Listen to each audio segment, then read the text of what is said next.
की छुट्टी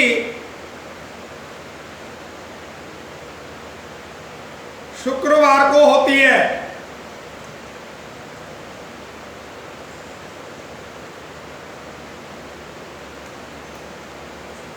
Q की छुट्टी L की छुट्टी के एकदम अगले दिन होगी। Q की छुट्टी L की छुट्टी के एकदम अगले दिन होगी।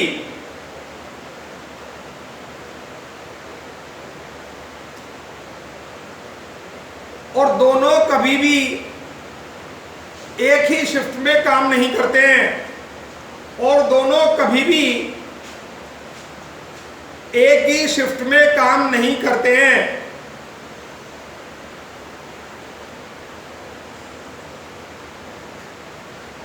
Q की छुट्टी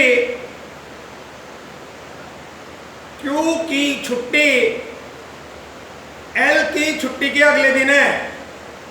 Q की छुट्टी L की छुट्टी के अगले दिन है। और दोनों अलग अलग शिफ्ट में ही काम करते हैं। और दोनों अलग अलग शिफ्ट में ही काम करते हैं। इनमें से जिसकी छुट्टी भी रविवार यानी संडे को होगी, इनमें से जिसकी छुट्टी भी रविवार या संडे को होगी, क्वेश्चन लिखना, बस क्वेश्चन लिख देना छोटा छोटा। इनमें से जिसकी छुट्टी भी रविवार को होगी वो पहली शिफ्ट में काम करता है। वो पहली शिफ्ट में काम करता है।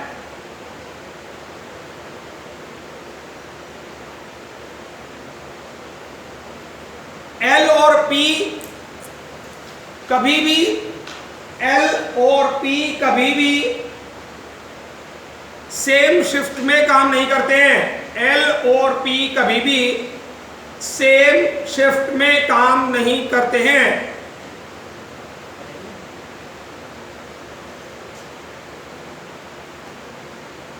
L की छुट्टी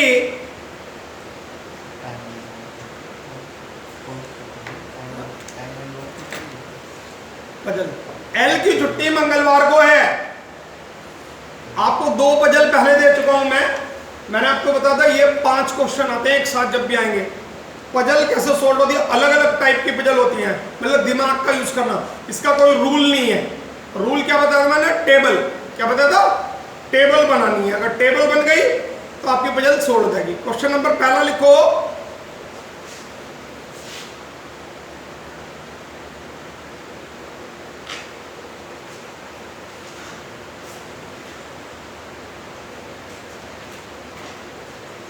इनमें से कौन सा ग्रुप फर्स्ट शिफ्ट में काम करता है? इनमें से कौन सा ग्रुप पहली शिफ्ट में कार्यरत है?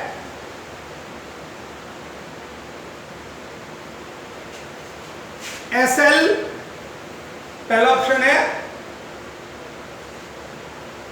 SL दूसरा ऑप्शन है। NS कार्यरत है। पहला ऑप्शन है SL, दूसरा ऑप्शन है NS, तीसरा ऑप्शन है PQL,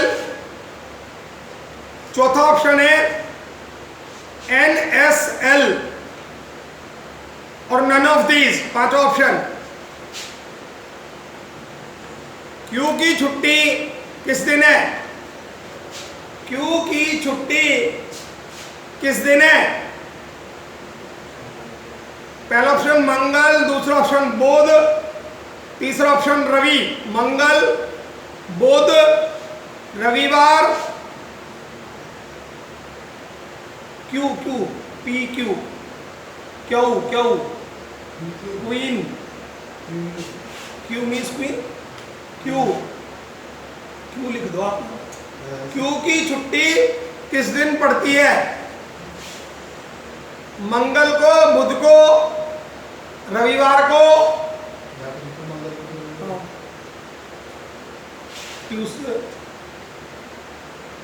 पहला ऑप्शन मंगल, दूसरा बुध, तीसरा रविवार, चौथा सुनिश्चित नहीं किया जा सकता।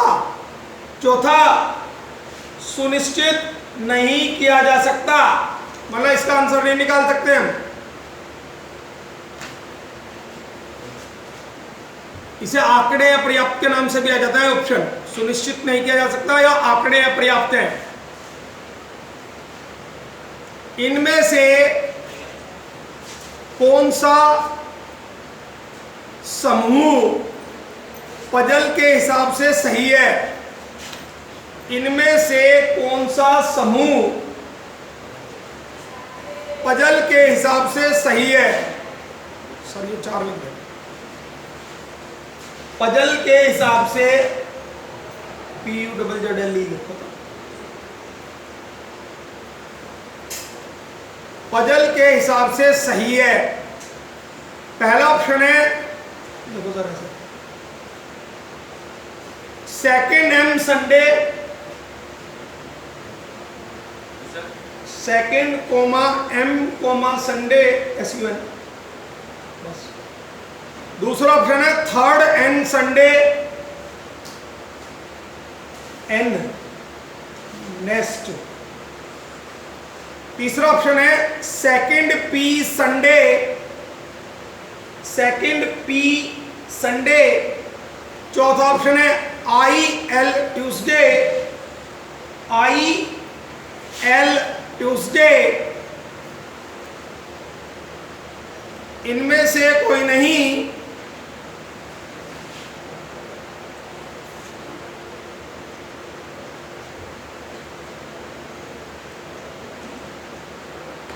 आंकड़े अपर्याप्त हैं। अगला ऑप्शन है आंकड़े अपर्याप्त है, नन। नेक्स्ट लिखो, मंगलवार को कार्यरत व्यक्ति कौन है? मंगलवार को कार्यरत व्यक्ति कौन है?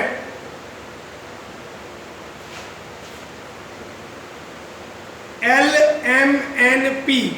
L पहला ऑप्शन, M दूसरा, N तीसरा, P चौथा, LMNP। और 5 ऑप्शन है नन ऑफ दिस।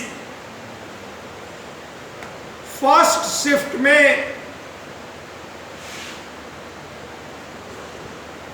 कितने लोग कार्यरत हैं? फर्स्ट शिफ्ट में कितने लोग कार्यरत हैं? 1, 2, 3। आंकड़े पर्याप्त हैं, इनमें से कोई नहीं। 1, 2, 3।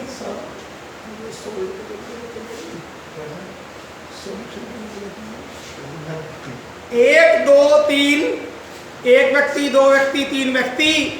आंकड़े पर्याप्त हैं, इनमें से कोई नहीं।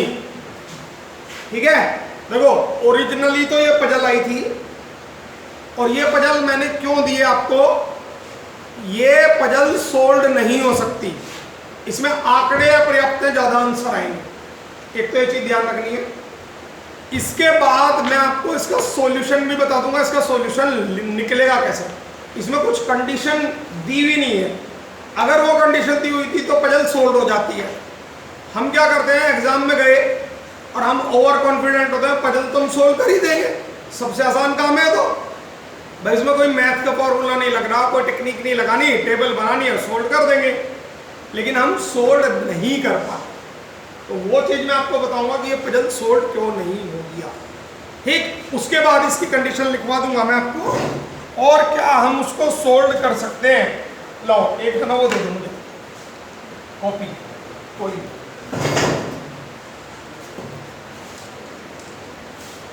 जल्दी लाओ कॉपी, एक कॉपी दे दे जिसमें पजल लिखी है। पूरी पजल नहीं लिखी है, कैसे ना?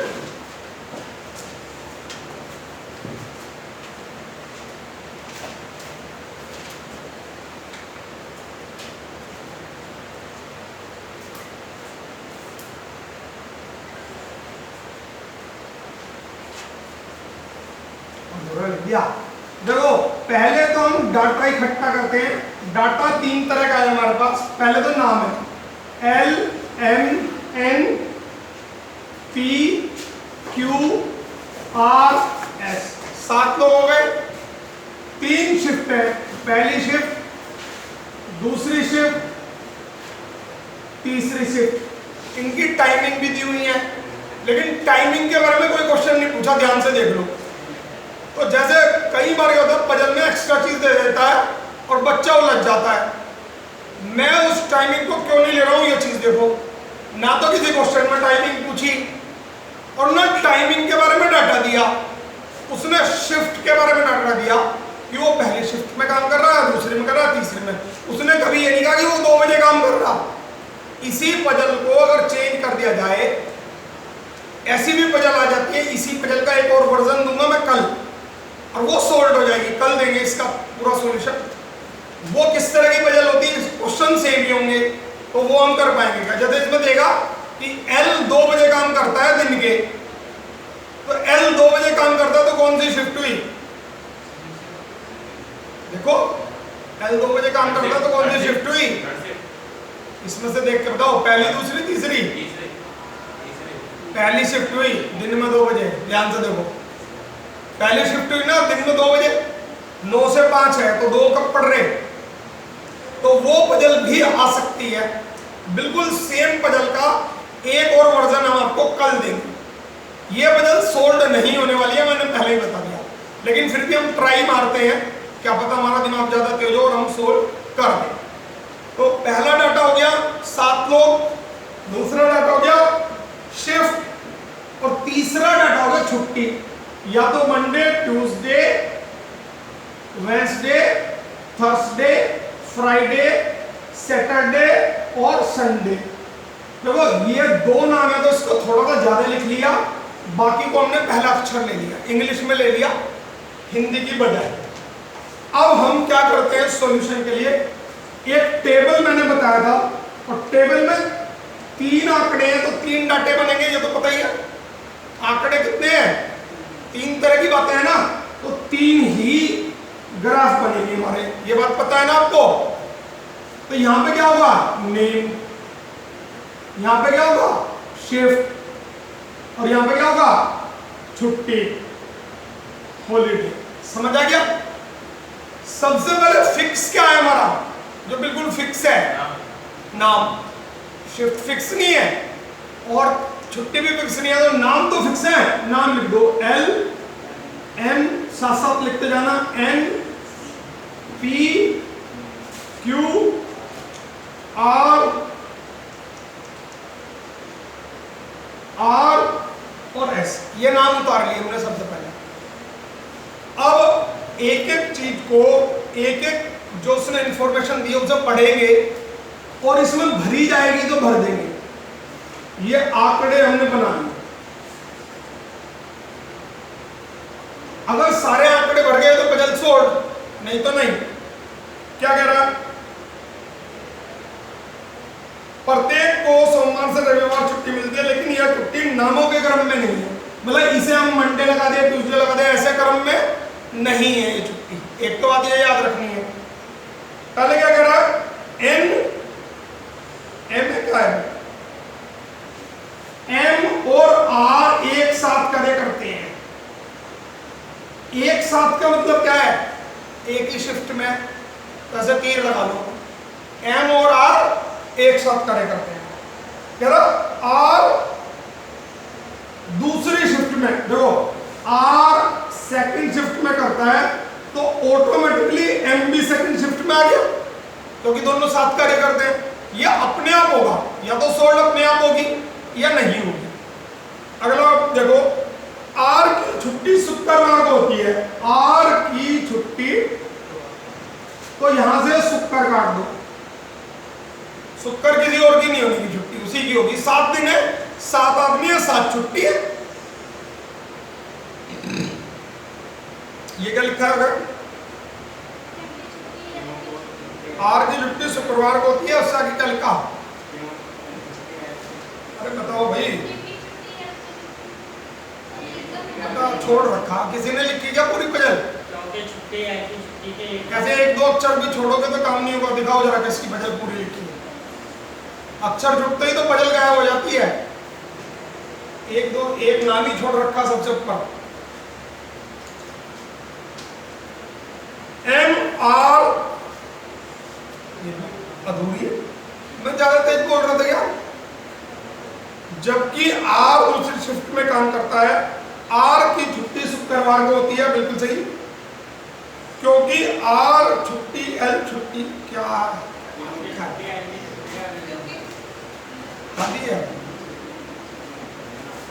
एक पजल भी अगर आप नहीं लिख सकते डिक्टेशन इमला तो करोगे क्या जिंदगी में?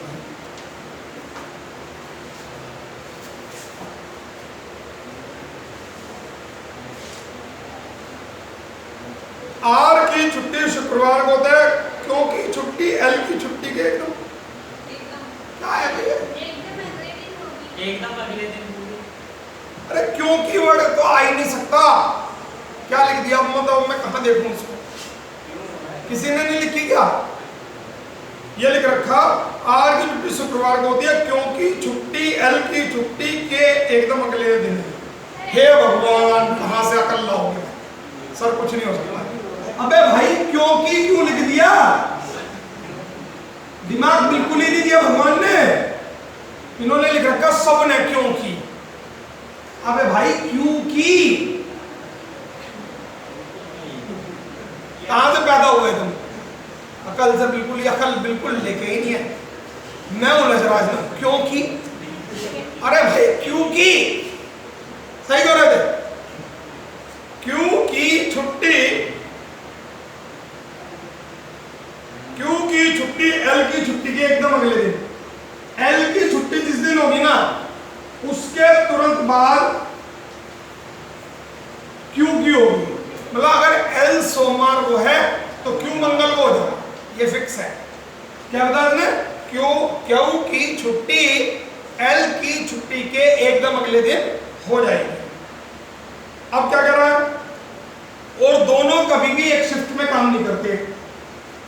एल और क्यू की सेम शिफ्ट नहीं है, यानी फर्स्ट नहीं है, सेकंड नहीं है, थर्ड नहीं है। हमें नहीं पता कौन सी है। कह रहा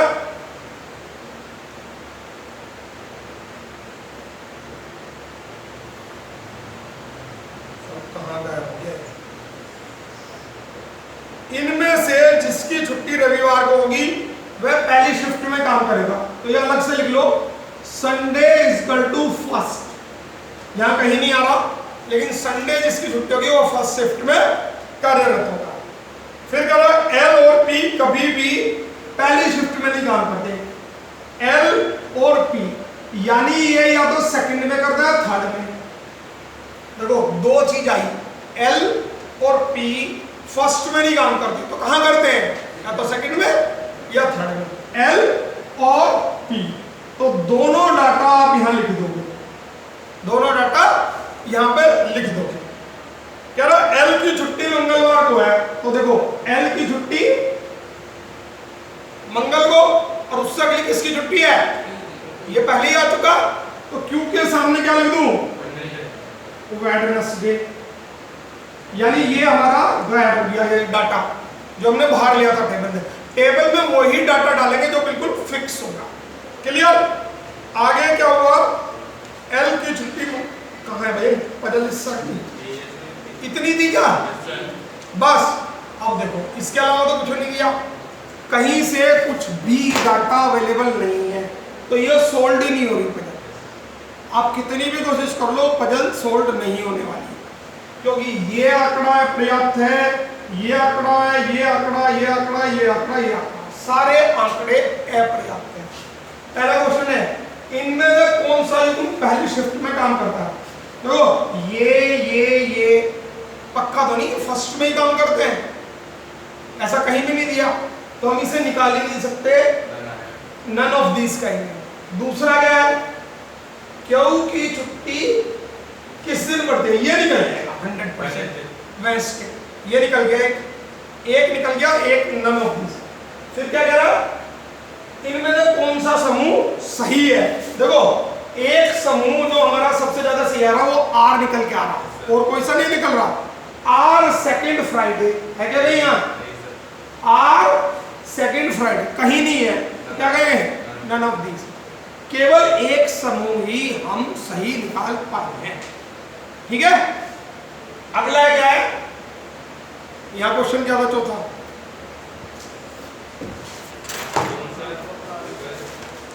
चौथा क्वेश्चन था मंगलवार को कार्यरत व्यक्ति कौन है? ये निकल रहा एल, ठीक कर दो, टिक कर दो। अगला क्या है? पहली शिफ्ट में कितने व्यक्ति कार्यरत हैं? ये भी फिक्स नहीं है, हो सकता है 2 है, हो सकता 3 है। ठीक, ये पजल सोल्व नहीं हुई ना। अब मैं आपको कुछ इसका एक्स्ट्रा इंफॉर्मेशन लिखा रहा हूं, घर से करके लाना, सोल्व दोबारा बना। उसी के आगे लिखो एन और पी की छुट्टी आगे पीछे है।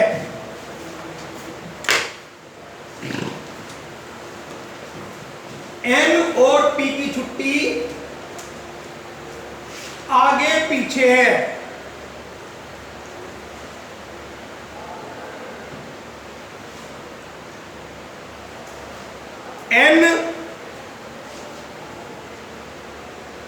एन फॉर नेस्ट, दिन में 12 बजे फैक्ट्री में 1 कप चाय जरूर पीता है। एन दिन में 12 बजे 1 बार चाय जरूर पीता है।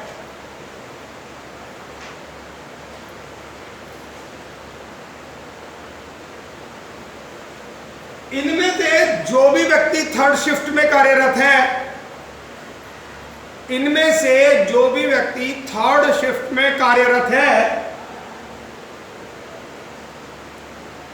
वो संडे को कभी छुट्टी नहीं लेता।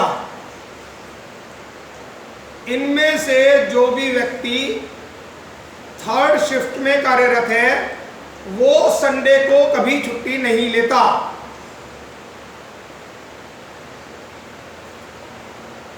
एस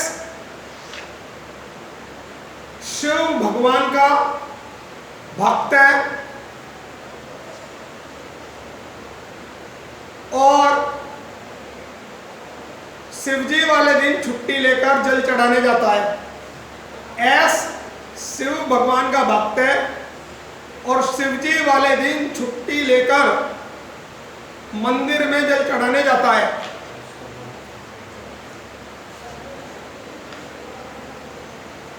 एल और एम की छुट्टी के दिनों का पहला इंग्लिश लेटर समान है। एल और एम की छुट्टी के इंग्लिश नाम का पहला लेटर, इंग्लिश छुट्टी के इंग्लिश नाम का पहला लेटर समान है। ऐसे ही एन और पी के छुट्टी के पहले लेटर समान है। एन और पी के छुट्टी के लेटर समान हैं।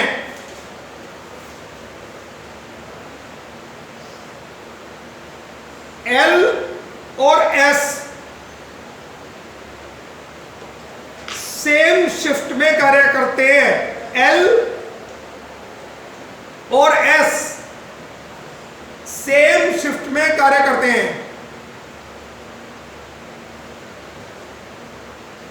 हफ्ते के पहले दिन छुट्टी लेने वाला व्यक्ति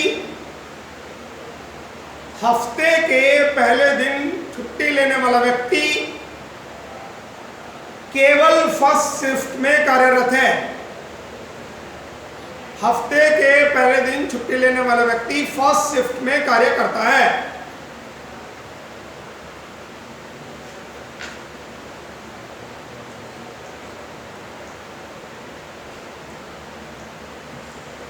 फर्स्ट शिफ्ट में काम करने वाला व्यक्ति फर्स्ट शिफ्ट में काम करने वाला व्यक्ति संडे को छुट्टी लेता है। संडे को छुट्टी लेता है।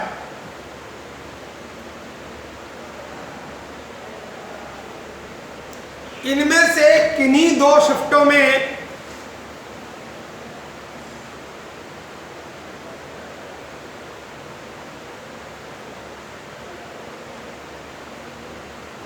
दो दो व्यक्ति ही काम करते हैं। इनमें से किन्हीं दो शिफ्टों में दो से ज्यादा व्यक्ति काम नहीं करते हैं, या दो दो व्यक्ति ही काम करते हैं दो शिफ्ट में। इसका मतलब क्या हुआ, किसी एक शिफ्ट में 3 आदमी भी है। इसका मतलब ये हुआ, मतलब आपको अपने आप निकालना है। ठीक है, क्वेश्चन सेम है, पजल सेम है। अब आप इस पजल को सोल्व करके लाएंगे घर से। क्लियर?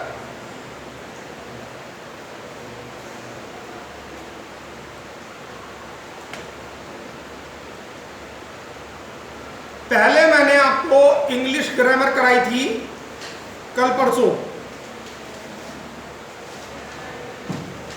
वो चल रही थी हमारे आर्टिकल्स के रूल।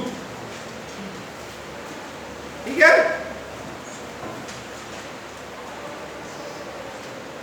लिखो आर्टिकल रूल। जब किसी जानवर के नाम से पहले दी लग जाता है, THE दी,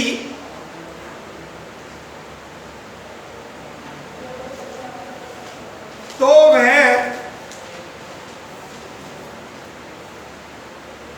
उस जानवर की प्रजाति बन जाता है। जब किसी जानवर के नाम से पहले दी लग जाता है तो वह उस जानवर की प्रजाति बन जाता है और उसके तुरंत बाद हमेशा सिंगुलर वर्ब लगेगी। और उसके बाद हमेशा, आप लिख रहे क्या? लिख रहे हो तो बैठ जाओ, नहीं तो फिर सिंगुलर वर्ब लगेगी। नहीं, आप लिख रहे हो क्या? अच्छा, सिंगुलर वर्ब लगेगी। ठीक है, और कभी भी जिस एनिमल के नाम से पहले दी लग जाए उसमें एस या ईएस नहीं लगाएंगे, एस या ईएस नहीं लगाएंगे। अब आपको एग्जांपल दूंगा तो ये रूल पूरा क्लियर हो जाएगा आपको। क्या रूल है, लिखो। The dogs are, THE the, dogs are, DOGS are, ARE, faith, the dogs are faithful animal, the dogs are faithful animal। ये गलत है, इसके ब्रैकेट में क्रॉस करो, आगे का ब्रैकेट लगाओ, क्रॉस लगाओ, ये गलत है। इसका सही लिखो, the dog is a, the dog is a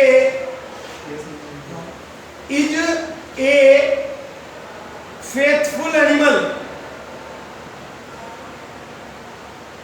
right लगा दो ब्रैकेट में। इसकी एक और करेक्शन सही है, वो भी बता देता हूं, कई बार अलग से आ जाता हूं, वो रीजन बताऊंगा क्या। लिखो, dogs are, DOGS, dogs are faithful animal.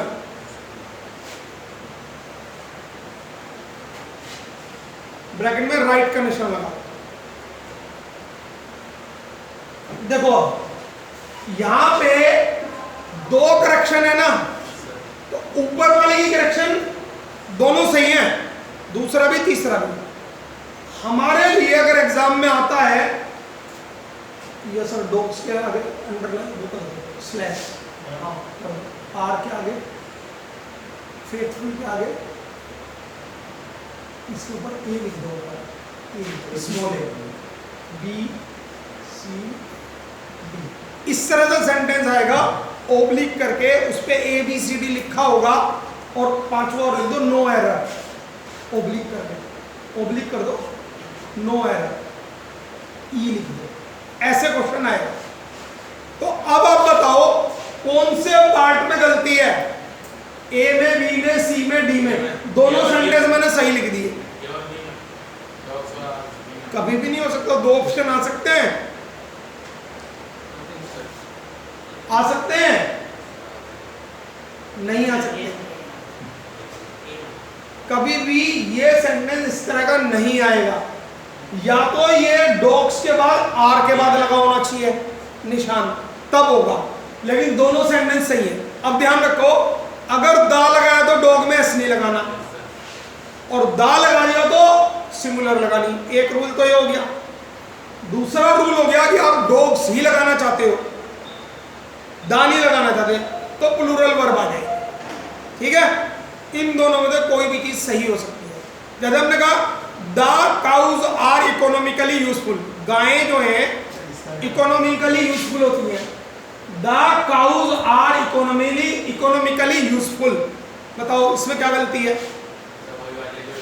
या तो काउज में से एस हटा के आर का इज बना दो, या काउज से पहले दी हटा दो। देखो द डॉग का मतलब है सारे कुत्ते, कुत्ता प्रजाति, और डॉग्स मीन्स कुत्ते, ये प्लूरल है। द डॉग मीन्स पूरी प्रजाति की बात करें। जैसे हम कहते हैं the rose are a sweet flower, हमने क्या बोला? द रोज मीन्स गुलाब, गुलाब मीठे फूल है, और गुलाब क्या होगी? प्रजाति। दा लगते ही क्या हो जाता है?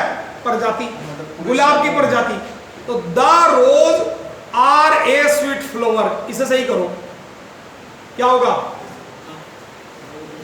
The rose is a sweet flower. The rose के बाद क्या आ जाएगा? इज आ जाएगा। नेक्स्ट रूल लिखो,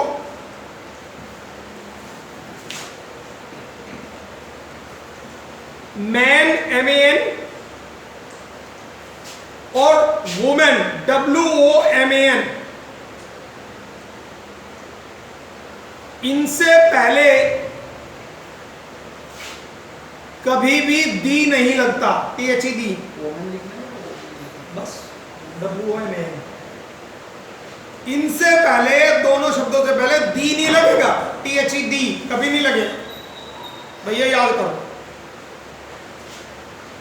example low, the man is mortar, the man is mortar, आदमी नश्वर है, आदमी की पूरी प्रजाति खत्म हो जाती है, जिंदा नहीं रहेगा हमेशा। द मैन इज मोर्टल, तो इसमें मिस्टेक क्या है? दा नहीं लगने का।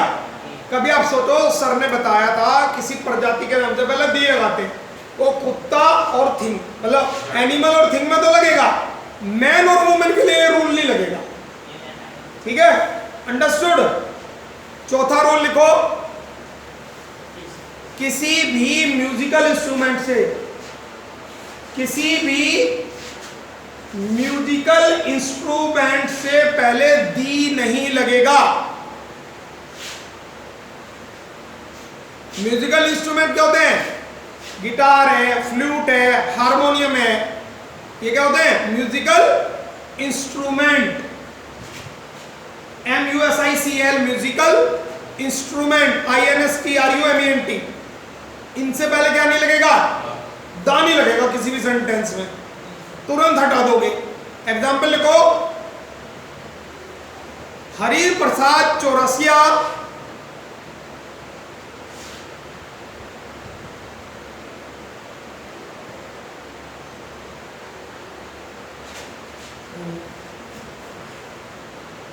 Can play the flute.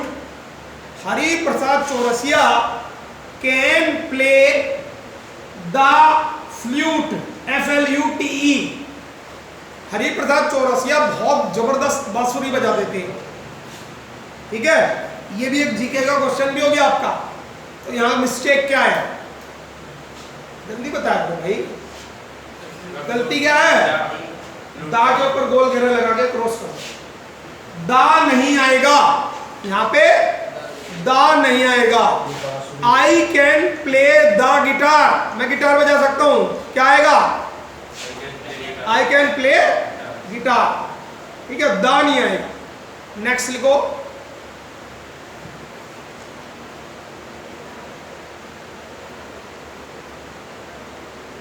लिखो rich poor old young, rich poor old young जब एडजेक्टिव के रूप में काम आते हैं, जब एडजेक्टिव के रूप में काम आते हैं और वे किसी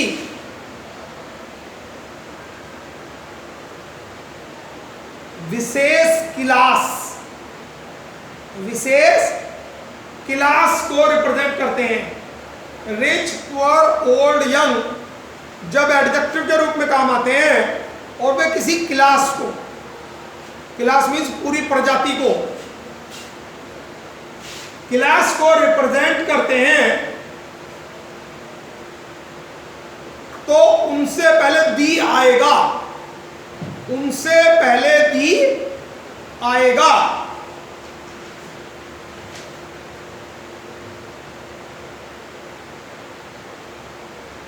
ठीक है, समझ आया? कहते he is the 10 year old, तो गलत हो गया, अब दी नहीं आएगा क्योंकि ओल्ड यहां पे एडजेक्टिव में पूरी प्रजाति नहीं बता रहा, सारे बूढ़े नहीं बता रहा। ओल्ड मीन्स बूढ़े और ओल्ड मीन्स आयु भी होता है, तो यहां पे आयु के रूप में काम हो रहा है, पूरी प्रजाति के रूप में काम नहीं हो रहा। जैसे एग्जांपल बता देते हैं, old must be old must be MUST BEB old must be respected RESPECTED old must be respected by young। जो हमारे बुजुर्ग लोग हैं वो यंग्स के द्वारा सम्मान किए जाने चाहिए, उनकी बेइज्जती नहीं करनी चाहिए हमें, क्योंकि हमें भी बूढ़ा होना है, फिर हमारे वाले करा करेंगे उनका बुढ़िया आ गई, बुढ़ा आ गया, ये ध्यान रखना है। यहां मिस्टेक क्या है, द ओल्ड और द यंग हो जाएगा, क्योंकि सारे बूढ़े और सारे यंग ये प्रजाति को बिलोंग कर रहे हैं। ठीक है, नेक्स्ट लिखो, जब किसी सेंटेंस में, जब किसी सेंटेंस में डबल कंपैरिजन हो रहा होता है, जब किसी सेंटेंस में डबल कंपैरिजन हो रहा होता है, यानी कि दो बार कंपैरेटिव डिग्री, कंपैरेटिव डिग्री क्या होती है, जिसके एंड में, अरे कंपैरेटिव डिग्री सुपरलेटिव डिग्री नहीं पता, बेटर, गुड, गुड का क्या होगा, बेटर, बेटर का बेस्ट, हाई, हायर, हाईएस्ट, ये positive degree, comparative degree, superlative degree. Positive degree एक के लिए, कंपैरेटिव दो के लिए, सुपरलेटिव दो से ज्यादा के लिए यूज होती है। पढ़े होंगे ना इंटर में, क्या इंटर नकल मार गया, अलीगढ़ से बात हो गया क्या, कौन कौन है अलीगढ़ से, अलीगढ़ में तो नकल चलती थी, वहां से पास हो गया तो मैं कुछ नहीं कह सकता, अदरवाइज पढ़ा हो इंटर में आपने पढ़ी हुई है, याद आ गया। तो मैंने वही बताया, जब किसी एक सेंटेंस में दो कंपैरेटिव डिग्री यूज हो रही हो, क्या हो रही हो, यानी ER वाले वर्ड दो बार आ रहे हो, तो दोनों से पहले दी लगेगा, तो दोनों से पहले THE दी लगेगा। ठीक है, एक आपके माइंड में कंफ्यूजन आता है दी और दा, क्या आता है, दी और दा, तो देखो आप नॉर्मली दी बोलते हो दा बोलते हो, बता दो, ज्यादातर दी बोलते होंगे, दी, दा बोलते हो, द टाइम्स ऑफ इंडिया या the Times of India, the Times of India. Are you living in the class या are you living in the class, बताओ, are you going in the class या इन दी क्लास, बताओ क्या बोलते हो, बोल के देखना, दोनों बोलते हो, आपको कंफ्यूजन है, क्योंकि जब हम दी बोल रहे हैं दा बोल रहे हैं, कहीं तो आप दा बोल दो, कहीं आप दी बोल दो, ऐसा नहीं है, ये आपकी टोन के हिसाब से है। I am going into the class, I am going in the class, into the class, in the class. तो कंफ्यूजन है, और ये कंफ्यूजन तो रहना ही है, क्योंकि हमारे ऊपर दो अंग्रेज राज कर रहे हैं, एक तो अमेरिका वाले और एक ब्रिटेन वाले। अभी एक मंत्री ने भी कहा है, यस, वो हमारे एम वेंकैया नायडू ने, उपराष्ट्रपति है, उन्होंने बोला है अंग्रेज एक बहुत बड़ी बीमारी छोड़ गए इंडिया में, अंग्रेजी। यार उपराष्ट्रपति के वर्ड हैं, क्योंकि अंग्रेज एक बहुत बड़ी बीमारी लगा गई हमारे, कैंसर से भी खतरनाक अंग्रेजी। अब वो हम कोशिश करते हैं ना आ जाए, और वो इतनी कंफ्यूजन वाली है कि वो हिंदी भी भूल गए, उसके चक्कर में हिंदी भी नहीं आती, ना सही से हिंदी आती, ना हिंदी आती अच्छी तरह, ना इंग्लिश आती अच्छी तरह। कम से कम हिंदी तो सीख ले। जैसे मेरा बेटा पॉलिटेक्निक करता है, तो वो सीबीएसई बोर्ड में पढ़ता था। एक दिन हमने उसको अकेले भेज दिया बस में, उसको जाना था मुजफ्फरनगर, तो भाई साहब पहुंच के बिजनौर। ये रियल एग्जाम्पल है। हमने कहा मेरठ उतरना, मेरठ से मुजफ्फरनगर की बस पकड़ लेना, पहली बार जा रहा था, तो हल्की झपकी आई या कुछ भी आई, तो बिजनौर। मैंने कहा भाई बिजनौर कैसे पहुंच गया, तो अनपढ़ है क्या है, उन्होंने कहा हिंदी तो पढ़नी आती है, बस पे लिखा हुआ मुजफ्फरनगर और बिजनौर नहीं पढ़ना था, उसको डाले बहुत धमकाया, फिर वो सुधरा। मैंने तो हिंदी बोलनी शुरू कर दी। मैंने कहा मरो तुम पर है, पता लगा तुम्हें भेजा लंदन, पहुंच गए जापान। कम से कम हिंदी तो सीख लो एटलीस्ट। उसे और ये रियल एग्जांपल है, उसे हिंदी के वर्ड, हिंदी बोलता है, ही कैन स्पीक। पढ़ना बहुत महाभारत का काम है। हिंदी पढ़ नहीं पाता, हिंदी बुक्स भी अब पढ़ लेता है, धमकाया तो अब सब पढ़ लेगा। अखबार दिया मैंने तो अखबार पढ़ा, अब पढ़ने लगा।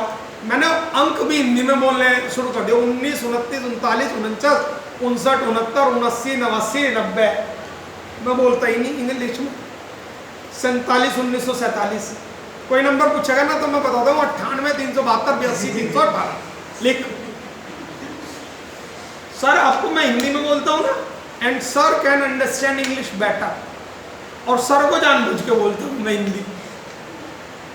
ऐसा नहीं कि हम इंग्लिश नहीं बोल पाते, लेकिन मैं कोशिश करता हूँ जो हमारी मदर टंग है तो मदर टंग में ही बोल लो। चाइना वाले बहुत पक्के, जापानी वाले तो कहने हैं, जापानी वाले कुछ नहीं बोल लेगा, उन्हें इंग्लिश आती है और तुम इंग्लिश बोलने का नहीं जालिम। जापानी तो इतने खूंखार है, जापानी में बड़ा बड़ा अरे चला जाओ। रास्ता पूछोगे बताने का नहीं, और तो पता you should go left then right, it will be the destination, उसे पता है। बोलने का ये पक्के हैं जापानी, इस बात में बहुत पूरे पक्के हैं। बोलने का ही जापानी, चाहे उसे इंग्लिश आती हो, तो हमें क्या मतलब है, तू हमारे देश में आया जापानी सीख के आ। इतने जाली में पढ़े लिखे जापानी बोल लेंगे नहीं, सुन सब लेंगे, तुम गाली दे दो इंग्लिश में, यू रास्कल, तुरंत एक रैपट मारेगा, आई नो इंग्लिश आल्सो।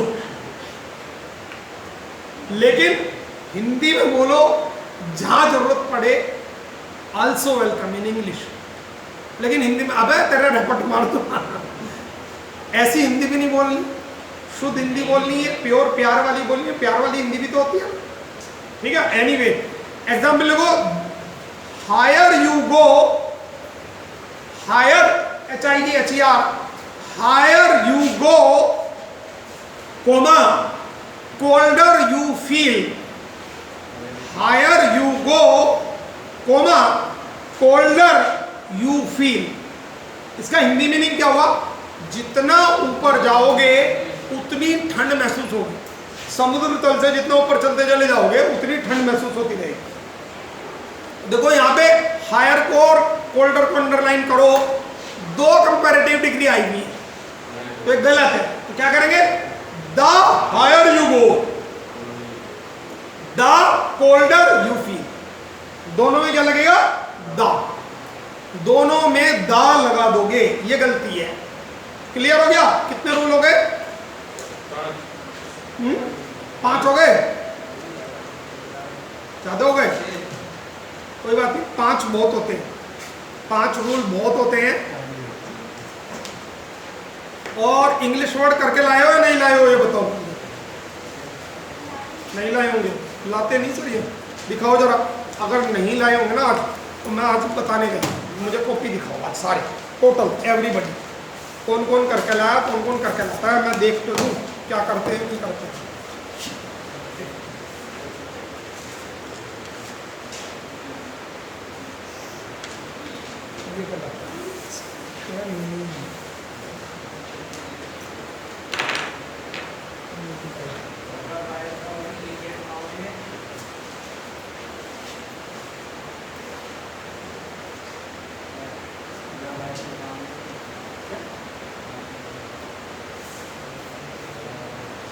जल्दी लेके आओ कॉपी सब लोग आज मेरे पास, मैं देखता हूँ क्या कौन करता है कौन नहीं करता, कौन कौन नालायक। अटेंडेंस लो सब तब तक।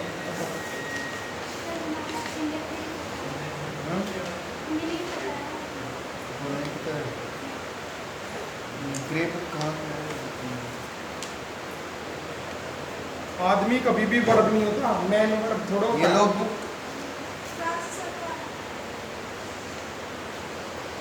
ब्लू बुक, ब्लू लाओ जल्दी कॉपी सब लोग लेके आओ जल्दी जल्दी। अंकित नहीं आया क्या? मेरे पास कॉपी लेके आए, ब्रिंग योर कॉपी। आज मैं कराई नहीं रहा हूँ आपको, करके नहीं लाते।